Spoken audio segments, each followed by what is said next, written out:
కొద్దిసేపట్లో మన ముందుకు రాబోతుంది. కాకపోతే మిమ్మల్ని అందరినీ ఇంతగా నేను ప్రిపేర్ చేసినందుకు మీరందరూ నాకు థ్యాంక్స్ చేయాలి. ఎందుకంటే తర్వాత మిమ్మల్ని క్వశ్చన్స్ అడిగేది కూడా నేనే కదా, కాపీ కొట్టించి మరీ క్వశ్చన్స్ రాయిస్తున్నాను కదా.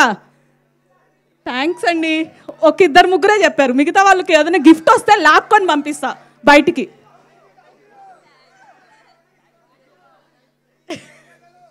ఓకే, ఏంటండి పూల కుండేం కాదు, ఇదంతా పెట్టుకోండి. సో ఇప్పుడు మనం ఆల్రెడీ డిఓపి గారి గురించి మాట్లాడుతున్నాం కదండి. విజువల్లీ చాలా మంచి ట్రీట్ ఇచ్చారు మనకి ఈ సినిమాకి. ఎంత మంచి ట్రీట్ ఇచ్చారంటే ఒక్క సెకండ్ కూడా కళ్ళు అటు ఇటు తిప్పుకోలేం. అలాంటి సినిమాని మనం ఎక్కడ చూడాలి?